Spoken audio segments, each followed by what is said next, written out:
ನಾಳೆ CM ಸಿದ್ದರಾಮಯ್ಯಗೆ big day. MUDA ಖಾಸಗಿ ದೂರು ನಾಳೆ ವಿಚಾರಣೆ ಇದೆ. ಸ್ನೇಹಮಯಿ ಕೃಷ್ಣ ನೀಡಿದಂಥ ದೂರು ವಿಚಾರಣೆ ಶುಕ್ರವಾರ ವಿಚಾರಣೆ ನಡೆಸಿದಂಥ ಕೋರ್ಟ್ ನಾಳೆ ಮತ್ತೆ ಜನಪ್ರತಿನಿಧಿಗಳ ಕೋರ್ಟ್ನಲ್ಲಿ ವಿಚಾರಣೆ ನಡೆಯುತ್ತೆ. ಪ್ರಾಸಿಕ್ಯೂಷನ್ಗೆ ಅನುಮತಿ ನೀಡಲು ಅರ್ಜಿಯನ್ನು ಸಲ್ಲಿಸಲಾಗಿದೆ. ಸ್ನೇಹಮಯಿ ಕೃಷ್ಣ ಪರ ಲಕ್ಷ್ಮೀ ಅಯ್ಯಂಗಾರ್ ವಾದವನ್ನು ಮಂಡಿಸಿದ್ದಾರೆ.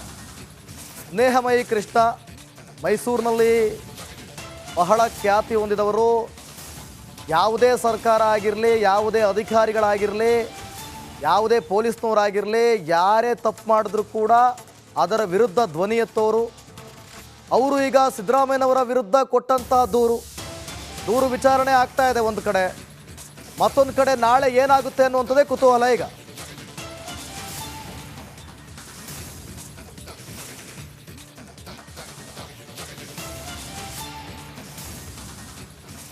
ತುಂಗಭದ್ರಾ ಜಲಾಶಯ ಇಂದು ರೈತರ ಪಾಲಿಗೆ ಅಭದ್ರ ಜಲಾಶಯ. ಟಿಬಿ ಡ್ಯಾಂನಲ್ಲಿ ಕ್ರಸ್ಟ್ ಗೇಟ್ ತುಂಡಾಗಿ ಕಣ್ಣೆದುರೇ ಲಕ್ಷ ಕ್ಯೂಸೆಕ್ ನೀರು ಪೋಲಾಗ್ತಾ ಇದೆ.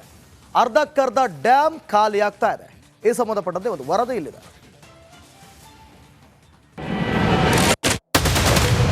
60 TMCಯನ್ನ ಖಾಲಿ ಮಾಡಿದ್ರೆ ಮಾತ್ರ ಕ್ಲಸ್ಟರ್ ಗೇಟ್ ಮುರಿದು ಹೋಗಿದೆ. ಆ ಒಂದು ಗೇಟ್ ಅನ್ನ ತಾತ್ಕಾಲಿಕವಾಗಿ ಅಳವಡಿಸೋದಕ್ಕೆ ಸಾಧ್ಯ ಆಗುತ್ತೆ.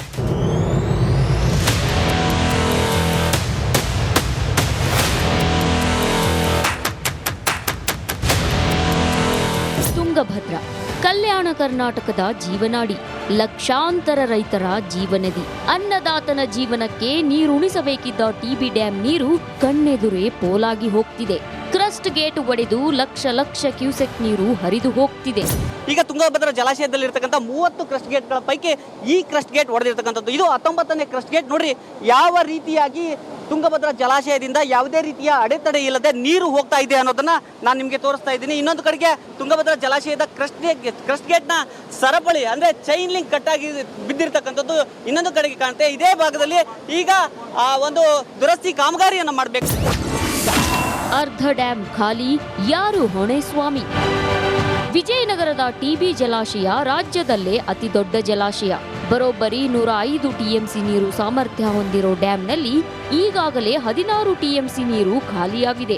ಸದ್ಯ ಜಲಾಶಯದಲ್ಲಿರೋದು ಕೇವಲ 89 TMC ನೀರು. ಹೊಸ ಗೇಟ್ ಅಳವಡಿಸಬೇಕಾದ್ರೆ ಇನ್ನೂ 3-4 ದಿನ ಇದೇ ರೀತಿ ನೀರನ್ನ ಹರಿಬಿಡಬೇಕು. ಬರೋಬ್ಬರಿ 60 TMC ನೀರನ್ನ ಖಾಲಿ ಮಾಡಬೇಕು. ಸರಳವಾಗಿ ಹೇಳಬೇಕಾದ್ರೆ ಒಂದು KRS ಡ್ಯಾಮ್ ಅನ್ನೇ ಖಾಲಿ ಮಾಡಿದಂತೆ ಲೆಕ್ಕ. ಸಂಪೂರ್ಣವಾಗಿ ಒಂದು ರೀತಿ ಜಲಪಾತದ ರೀತಿಯಲ್ಲಿ ನೀರು ಹೋಗ್ತಾ ಇದೆ. ನೋಡಿ, ಸಂಪೂರ್ಣವಾಗಿ ಹಾಲ್ನೊರೆಯಂತೆ ನೀರು ಹೋಗ್ತಾ ಇದೆ. 1 ಲಕ್ಷ ಕ್ಯೂಸೆಕ್ಸ್ ನೀರು ಈಗ ಡ್ಯಾಮ್ ನಿಂದ ಹೊರ ಹೋಗ್ತಾ ಇದೆ.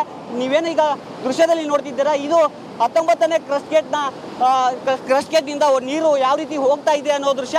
2 ದಿನ, ಇನ್ನು 2 ದಿನ ಹೀಗೆ ನೀರು ಪೋಲಾಗ್ತಿದ್ರೆ ಟಿಬಿ ಡ್ಯಾಂ ಅರ್ಧಕ್ಕರ್ಧ ಖಾಲಿಯಾಗುತ್ತೆ. 60 TMC ನೀರನ್ನ ಹರಿಬಿಟ್ಟ ಬಳಿಕ ಕೊನೆಗೆ ಡ್ಯಾಂನಲ್ಲಿ ಉಳಿಯೋದು ಕೇವಲ 50 TMC ಅಷ್ಟು ನೀರಷ್ಟೇ. ಆತಂಕದ ವಿಷಯ ಅಂದ್ರೆ ಈಗಾಗಲೇ ಮಳೆ ಕಡಿಮೆಯಾಗಿದೆ. ಹೀಗಾಗಿ ಮತ್ತೆ ಜಲಾಶಯ ತುಂಬೋದು ಕಷ್ಟ ಸಾಧ್ಯ. 2 ಬೆಳೆಗಳನ್ನ ನಂಬಿರೋ ಕಲ್ಯಾಣ ಕರ್ನಾಟಕದ ಜನರಿಗೆ ಕೊನೆಗೆ ಉಳಿಯೋದು ಕಣ್ಣೀರು ಮಾತ್ರ. ಹೊಸ ಕ್ರಸ್ಟ್ ಗೇಟ್ ಅಳವಡಿಕೆಗೆ ತಯಾರಿ. ಈಗಾಗಲೇ ಆ ಒಂದು ತಾತ್ಕಾಲಿಕ ಗೇಟ್ಗಳನ್ನ ಸಿದ್ಧಪಡಿಸುವಂತಹ ಕಾರ್ಯಗಳು ಭರದಿಂದ ಸಾಗ್ತಾ ಇದೆ. ಒಂದು ಕಡೆ ನಾರಾಯಣ್ ಇಂಜಿನಿಯರಿಂಗ್ ವರ್ಕ್ಸ್ ಅಲ್ಲಿ ಆಗ್ತಾ ಇದ್ರೆ, ಮತ್ತೊಂದು ಕಡೆ ಹಮೀದ್ ಇಂಜಿನಿಯರಿಂಗ್ ವರ್ಕ್ಸ್ ಅಲ್ಲೂ ಕೂಡ ತಾತ್ಕಾಲಿಕವಾದಂಥ ಗೇಟ್ಗಳನ್ನು ತಯಾರು ಮಾಡಲಾಗ್ತಾ ಇದೆ. ಆದಷ್ಟು ಬೇಗ ಗೇಟ್ಗಳನ್ನು ತಯಾರು ಮಾಡಿ ಆ ತಾತ್ಕಾಲಿಕ ಗೇಟನ್ನು ತಂದು ಇಲ್ಲಿ ಅಳವಡಿಸುವಂಥ ಕಾರ್ಯವನ್ನು ಮಾಡೋದಕ್ಕೆ ಅಧಿಕಾರಿಗಳು ಹಾಗೂ ಸರ್ಕಾರ ಕೂಡ ಮುಂದಾಗ್ತಾ ಇದೆ. ನಿಜ, ಟಿಬಿ ಡ್ಯಾಂನಲ್ಲಿ ನೀರು ಇರುವಾಗಲೇ ಹೊಸ ಗೇಟ್ ಅಳವಡಿಸಲು ತಯಾರಿ ನಡೆಸಲಾಗ್ತಿದೆ. ಹಮೀದ್ ಎಂಜಿನಿಯರಿಂಗ್ ಗ್ರೂಪ್ 60 ಟನ್ ತೂಕದ ಗೇಟ್ ರೆಡಿ ಮಾಡ್ತಿದ್ದಾರೆ. ಹಮೀದ್ ಇಂಜಿನಿಯರಿಂಗ್ ವರ್ಕ್ಸ್ ಅಂತ ಏನಿದೆ, ಆ ಒಂದು ಇಂಜಿನಿಯರಿಂಗ್ ವರ್ಕ್ಸ್ಗೆ ಈಗ ಆ ಒಂದು ಕೆಲಸವನ್ನ ಕೊಟ್ಟಿದ್ದು ನಾವೀಗ ಇಲ್ಲಿ ಏನು ಗಮನಿಸ್ತಾ ಇದ್ವಿ. ಇಲ್ಲಿ ಹಾರಿಜಾಂಟಲ್ ಇದರಲ್ಲಿ ಆಂಗಲ್ ನಲ್ಲಿ ತಯಾರಾಗುತ್ತಿರುವಂಥ ಒಂದು ಗೇಟ್ನ ಒಂದು ಭಾಗ ಇದು. ಸುಮಾರು ನಮಗೆ 13 ಟನ್ ಇರುವಂಥ ಈ ಒಂದು ಗೇಟ್ ಈಗ ತಯಾರು ಮಾಡಲಾಗ್ತದೆ. ಸುಮಾರು 60 ಟನ್ ಉಳ್ಳಂತ ಒಂದು ಗೇಟ್ ಅನ್ನ ಈಗ ತಯಾರು ಮಾಡೋದಕ್ಕೆ ಈಗ ಇಲ್ಲಿ ಒಂದಷ್ಟು ಪ್ಲಾನಿಂಗ್ ಅನ್ನ ಕೂಡ ಮಾಡಿಕೊಂಡು ಅದೇ ರೀತಿಯಾಗಿ ಆ ಗೇಟ್ ನ ಸ್ಕೆಚ್ ಯಾವ ರೀತಿಯಾಗಿ ಇರುತ್ತೆ ಅಂತ ಹೇಳಿ ಆ ಸ್ಕೆಚ್ ಅನ್ನ ಕೂಡ ಅಧಿಕಾರಿಗಳು ಕೊಟ್ಟು ಆ ಒಂದು ರೀತಿಯಲ್ಲಿ ಈಗ ಗೇಟ್ ಅನ್ನ ಕೂಡ ನಿರ್ಮಾಣ ಮಾಡುವಂತ ಕೆಲಸಗಳನ್ನ ಮಾಡಲಾಗ್ತದೆ. ರಾಜ್ಯ ಸರ್ಕಾರದ ವಿರುದ್ಧ ಅನ್ನದಾತನ ಕಿಚ್ಚು. ಡಿ.ಕೆ. ಶಿವಕುಮಾರ್ ಈ ರಾಜ್ಯದ ಉಪಮುಖ್ಯಮಂತ್ರಿಗಳು, ಮೇಲತ್ತಾಗಿ ಅವರು ಜಲಸಂಪನ್ಮೂಲ ಸಚಿವರು. ಅವ್ರು ಹೇಳ್ತಾರ ಯಾವುದೇ ಆತಂಕ ಪಡಬೇಕಾಗಿಲ್ಲ ಅಂತ. ಆತಂಕ ಪಡಬೇಕಾಗಿಲ್ಲ ಅಂತಕ್ಕಂಥದ್ದು ನೀನಲ್ಲ ಸ್ವಾಮಿ, ನಾವು ರೈತರು ಆತಂಕ ಪಡ್ತಕ್ಕಂಥವ್ರು. ಯಾಕಂತಂದ್ರೆ ಇವತ್ತು ಡ್ಯಾಮ್ನಲ್ಲಿ ಸುಮಾರು 65 TMC ನೀರನ್ನ ಹೊರಗೆ ಹಾಕ್ತೀವಿ ಅಂತೇಳಿ ಆಡಳಿತ ಮಂಡನೆ ಘೋಷಣೆ ಮಾಡಿದೆ ಈಗಾಗಲೇ. ಇದು ಆತಂಕ ಪಡಬೇಕಾದಂಥದ್ದು ರೈತರು. ಡಿ.ಕೆ. ಶಿವಕುಮಾರ್ಗೆ ಅವನದೇನು ಆಸ್ತಿ ಇಲ್ಲ, ಇಲ್ಲಿ ಅವ್ರ ಆಸ್ತಿ ಹೋಗಂಗಿಲ್ಲ. ಯಾವುದೇ ರೈತರು ಲಾಸ್ ಆದ್ರೆ ಅವ್ರಿಗೇನು ತೊಂದರೆ ಇಲ್ಲ. ಯಾರದ್ದೋ ಎಡವಟ್ಟಿಗೆ ಅರ್ಧಕ್ಕರ್ಧ ಟಿಬಿ ಡ್ಯಾಂ ನೀರು ಖಾಲಿಯಾಗ್ತಿದೆ. ಕಲ್ಯಾಣ ಕರ್ನಾಟಕದ ರೈತರಿಗೆ ಬರಸಿಡಿಲು ಬಡಿದಿದೆ. ಈ ಅವಘಡಕ್ಕೆ ಯಾರು ಹೊಣೆ ಅನ್ನೋದನ್ನ ಸರ್ಕಾರ ಉತ್ತರಿಸಲೇಬೇಕು. ನಾಗೇಂದ್ರ ಬಾಬು ಜೊತೆ ರೇಣುಕಾರಾಧ್ಯ, ಸುರೇಶ್, ರಿಪಬ್ಲಿಕ್ ಕನ್ನಡ, ವಿಜಯನಗರ. ನೋಡಿ, ಅದು ಲಕ್ಷಾಂತರ ರೈತರಿಗೆ ವರದಾನವಾಗಿದ್ದಂಥ ಜಲಾಶಯ. ಈ ಡ್ಯಾಮ್ ನೀರನ್ನು ನಂಬಿ ಅನ್ನದಾತರು ಬದುಕು ಕಟ್ಕೊಂಡಿದ್ರು. ತುಂಗಭದ್ರಾ ಡ್ಯಾಮ್ನ 19ನೇ ಕ್ರಸ್ಟ್ ಗೇಟ್ನ ಚೈನ್ ಲಿಂಕ್ ಕಟ್ ಆಗಿರೋದು ಜನರಿಗೆ ಒಂದು ರೀತಿಯಲ್ಲಿ ಆಘಾತವನ್ನೇ ತಂದಿದೆ. ರಾಜ್ಯದಲ್ಲಿ ಇನ್ನುಳಿದ ಜಲಾಶಯಗಳು ಎಷ್ಟು ಸೇಫ್ ಎಂಬ ಆತಂಕ ಮನೆ ಮಾಡಿದೆ.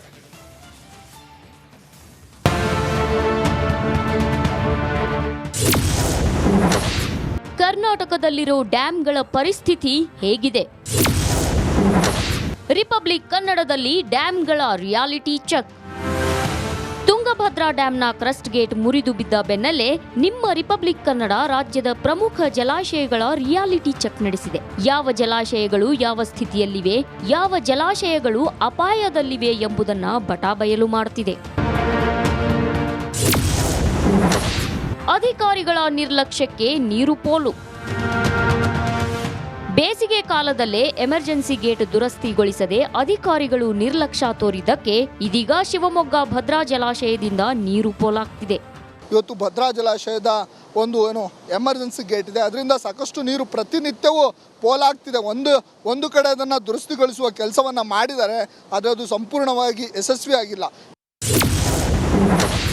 ಸಕಾಲಕ್ಕೆ ನಿರ್ವಹಣೆ, ಕ್ರಸ್ಟ್ ಗೇಟ್ಗಳು ಸೇಫ್. ಮೈಸೂರಿನ HD ಕೋಟೆಯ ಬೀಚನಹಳ್ಳಿಯಲ್ಲಿರೋ ಕಬಿನಿ ಡ್ಯಾಂ ವರ್ಷಕ್ಕೆ 2 ಬಾರಿ ತುಂಬುವ ಏಕೈಕ ಜಲಾಶಯ.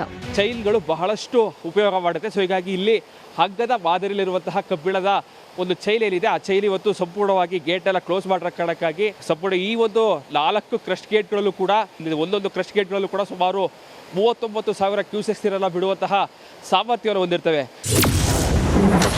ಹಿಡಕಲ್ ಡ್ಯಾಂ ಎಷ್ಟು ಸೇಫ್? ಬೆಳಗಾವಿಯ ಹುಕ್ಕೇರಿ ತಾಲೂಕಿನ ಹಿಡಕಲ್ನಲ್ಲಿರೋ ಜಲಾಶಯದಲ್ಲಿ 48.98 TMC ನೀರು ಸಂಗ್ರಹವಾಗಿದ್ದು ಸುರಕ್ಷಿತವಾಗಿದೆ. ನೀರಿನ ಹರಿವಿನ ಪ್ರಮಾಣ 5,791 ಕ್ಯೂಸೆಕ್ನಷ್ಟು ಒಳ ಹರಿವು ಇದ್ರೆ ಕೂಡ ಓವರ್ಫ್ಲೋ ಆಗಿ ಹೊರಗಡೆ ಬರ್ತಾ ಇರುವಂಥದ್ದು. ಈಗಾಗಲೇ ಬಹುತೇಕ ತುಂಬಿರುವಂಥ ಡ್ಯಾಮ್ನ ಸಂಪೂರ್ಣವಾಗಿ ಸುರಕ್ಷಿತವಾಗಿದೆ ಅನ್ನೋ ಒಂದು ಮಾಹಿತಿಯನ್ನು ಕೂಡ ಕೊಟ್ಟಿರುವಂಥದ್ದು. ಗೇಟ್ಗಳಿಗೆ ಚೈನ್ ಬದಲು ಕೇಬಲ್ ಲಿಂಕ್. ಕೊಡಗು ಜಿಲ್ಲೆಯ ಹಾರಂಗಿ ಡ್ಯಾಂ ಸುಭದ್ರವಾಗಿದೆ. 4 ಕ್ರಸ್ಟ್ ಗೇಟ್ಗಳಿಗೂ ಚೈನ್ ಬದಲು ಕೇಬಲ್ ಲಿಂಕ್ ಅಳವಡಿಸಲಾಗಿದೆ. 4 ಕ್ರಸ್ಟ್ ಗೇಟ್ ಇದೆ. ಈ 4 ಕ್ರಸ್ಟ್ ಗೇಟ್ಗಳ ಮೂಲಕ ನದಿಗೆ ನೀರು ಬಿಡುವಂಥ ವ್ಯವಸ್ಥೆ. ಆದರೆ ಬೇರೆ ಜಲಾಶಯಗಳಲ್ಲಿ ಚೈನ್ ಲಿಂಕ್ ಇರುತ್ತೆ. ಈಗ TB ಜಲಾಶಯದಲ್ಲಿ ಚೈನ್ ಲಿಂಕ್ ಕಟ್ ಆಗಿದೆ ಅಂತ ಹೇಳ್ತಾರೆ. ಇಲ್ಲಿ ಚೈನ್ ಲಿಂಕ್ ಇಲ್ಲ, ಇದು ಬದಲಾಗಿ ಕೇಬಲ್ ವ್ಯವಸ್ಥೆ ಇದೆ. ಆಲಮಟ್ಟಿ ಆಣೆಕಟ್ಟು ಕಂಪ್ಲೀಟ್ ಸೇಫ್. 26 ಗೇಟ್ಗಳನ್ನು ಹೊಂದಿರುವ ಆಲಮಟ್ಟಿ ಆಣೆಕಟ್ಟು ಸಂಪೂರ್ಣ ಸೇಫ್ ಆಗಿದೆ. 519 ಅಡಿ ಎತ್ತರವನ್ನು ಅಂದ್ರೆ ಮೀಟರ್ ಎತ್ತರವನ್ನು ಈ ಆಲಮಟ್ಟಿ ಅಣೆಕಟ್ಟು ಹೊಂದಿರುವಂಥದ್ದು. ಏನು 26 ಗೇಟ್ಗಳಿದ್ದಾವೆ, ಎಲ್ಲ ಗೇಟ್ಗಳು ಸಹಿತ ಸಂಪೂರ್ಣವಾಗಿ ಹೈಡ್ರೋಲಿಕ್ ವ್ಯವಸ್ಥೆಯನ್ನು ಹೊಂದಿರೋದ್ರಿಂದ ಯಾವುದೇ ರೀತಿಯಾದಂಥ ಅನಾಹುತಗಳು ಇಲ್ಲಿ ಆಗೋದಕ್ಕೆ ಸಾಧ್ಯ ಇಲ್ಲ. 92 ವರ್ಷದ ಹಳೆ ಡ್ಯಾಂ ಎಷ್ಟು ಸೇಫ್? ಕಾವೇರಿ ಜಲಾನಯನ ಪ್ರದೇಶದಲ್ಲಿ ಮಳೆ ಹಿನ್ನೆಲೆ KRS ಡ್ಯಾಂ ಒಳಹರಿವು ಹೆಚ್ಚಾಗಿದೆ. ಈವರೆಗೆ 2 ಹಂತದಲ್ಲಿ ಎಲ್ಲಾ ಗೇಟ್ಗಳನ್ನು ಬದಲಾಯಿಸಲಾಗಿದೆ. ಡ್ಯಾಮ್ ಇಂದಿಗೂ ಕೂಡ ಸೇಫ್ ಅನ್ನೋ ಮಾತುಗಳನ್ನು ಹಿರಿಯ ಇಂಜಿನಿಯರ್ಗಳು ಹೇಳ್ತಾರೆ. 1932ರಲ್ಲಿ ನಿರ್ಮಾಣಗೊಂಡಿರುವಂಥ ಕನ್ನಂಬಾಡಿ ಅಣೆಕಟ್ಟೆ ಸರ್ ಎಂ ವಿಶ್ವೇಶ್ವರಯ್ಯ ಅವರ ತಂತ್ರಜ್ಞಾನದ ಫಲವಾಗಿ ಇಂದಿಗೂ ಕೂಡ ಸುಭದ್ರವಾಗಿದೆ ಅನ್ನೋ ಮಾತುಗಳನ್ನು ಇಲ್ಲಿ ಕೆಲಸ ಮಾಡಿರುವಂಥ ಇಂಜಿನಿಯರ್ಗಳು ಹೇಳುವಂಥದ್ದು. ಹಾಸನ ಗೊರೂರಿನಲ್ಲಿರೋ ಹೇಮಾವತಿ ಜಲಾಶಯದಲ್ಲೂ ರಿಪಬ್ಲಿಕ್ ಕನ್ನಡ ರಿಯಾಲಿಟಿ ಚೆಕ್ ನಡೆಸಿದೆ. ಯೂನಿಟು 25 ಟನ್ಸ್ ತನಕ ಬರುತ್ತೆ. ಆಮೇಲೆ ನಮ್ಮದು 2024 ಮಾರ್ಚಲ್ಲಿ ನಮ್ದು ಎಲ್ಲ ಗೇಟ್ಸ್ ಕ್ರಶ್ ಗೇಟ್ಸ್ಗಳು ನಮ್ಮದು ಮೇಂಟೆನೆನ್ಸ್ ಆಗಲಿ ಎಪಾಕ್ಸಿ ಪೇಂಟಿಂಗ್ಸ್ ಆಗಲಿ ಏನೇನು ಪಿರಿಯಾಡಿಕಲಿ ಮೇಂಟೆನೆನ್ಸ್ ಮಾಡಬೇಕು ಎಲ್ಲ ಆಗಿದೆ. ಆ್ಯಂಡ್ ಇದೆಲ್ಲದೂ ಕೂಡ ನಮ್ಮ ಹೈಯರ್ ಅಥಾರಿಟೀಸಿಂದ ಚೆಕ್ ಕೂಡ ಆಗಿ ಎಲ್ಲ ಸದೃಢವಾಗಿದೆ ಸರ್. ಯಾವುದೇ ಥರದ ಸಮಸ್ಯೆ ಇಲ್ಲ ನಮಗೆ. ಇಷ್ಟು ದಿನ ನೀರಿಲ್ಲದೆ ಖಾಲಿಯಾಗಿದ್ದ ಜಲಾಶಯಗಳು ಈಗ ಭರ್ತಿಯಾಗಿವೆ. ಸರ್ಕಾರ ಸರಿಯಾಗಿ ಜಲಾಶಯಗಳ ಮೇಂಟೆನೆನ್ಸ್ ಮಾಡಿ ಇರೋ ನೀರನ್ನ ಉಳಿಸಿಕೊಳ್ಳಬೇಕಾಗಿದೆ. Bureau report, Republic Kannada. 3 ರಾಜ್ಯಗಳ 8 ಜಿಲ್ಲೆಗಳ ಜೀವನಾಡಿಯ ಚೈನ್ ಕಟ್ ಆಗಿ ಅವಾಂತರಕ್ಕೆ ಮುನ್ನುಡಿ ಬರಿತಾ ಇದೆ. ರೈತರಿಗೆ ಒಂದು ರೀತಿಯಲ್ಲಿ ಭರ ಸಿಡಿಲು ಬಡಿದಂತಾಗಿದೆ.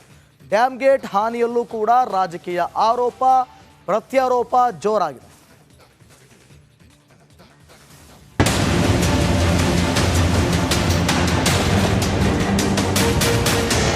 ನಾನು ಟೆಕ್ನಿಕಲ್ ಟೀಮ್ನೆಲ್ಲ ಕೂಡ ಕೂತ್ಕೊಂಡು ಚರ್ಚೆ ಮಾಡಿದ್ದೀನಿ. ಗಾಬರಿ ಯಾರು ರೈತರು ಪಡಬೇಕಾದಿಲ್ಲ. ಗೇಟ್ ಮುರಿದು ಸರ್ಕಾರಕ್ಕೊಂದು ಅಪಶಾಸನದ ಮುನ್ಸೂಚನೆ ನೀಡಿದೆ ಅಂತ ಹೇಳಲಿಕ್ಕೆ ಬಯಸ್ತೀನಿ. ನೀರನ್ನು ಪೋಲಾಗಲಾರ್ದಂಗೆ ನಿಲ್ಲಿಸುವಂಥ ಪ್ರಯತ್ನವನ್ನು ಮಾಡಲಿಕ್ಕೆ ಏನು ಮಾಡಬೇಕಾದ ಕೆಲಸವನ್ನು ಪ್ರಾರಂಭವನ್ನು ಮಾಡಿ.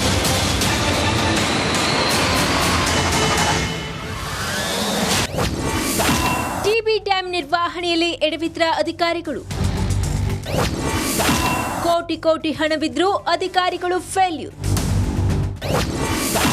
ಕಾಸು ನುಂಗಿ ಕೈಕಟ್ಟಿ ಕುಳಿತ್ರ ರಾಜಕೀಯ ನಾಯಕರು. ಅದು ಕರ್ನಾಟಕದ ಜೀವನಾಡಿ, ಲಕ್ಷ ರೈತರಿಗೆ ವರದಾನವಾಗಿದ್ದ ಜಲಾಶಯ. ಈ ಡ್ಯಾಂ ನೀರು ನಂಬಿ ಬದುಕು ಕಟ್ಟಿಕೊಂಡಿದ್ದ ಅನ್ನದಾತರು. ಆಂಧ್ರ, ತೆಲಂಗಾಣ ರಾಜ್ಯದ ಜನರ ದಾಹ ತೀರಿಸುತ್ತಿದ್ದ ಜಲಾಶಯ. ತುಂಗಭದ್ರಾ ಡ್ಯಾಂನ 19ನೇ ಕ್ರಸ್ಟ್ ಗೇಟ್ನ ಚೈನ್ ಲಿಂಕ್ ಕಟ್ ಆಗಿರೋದು ಜನರ ನಾಡಿ ಮಿಡಿತ ಹೆಚ್ಚಿಸಿದೆ.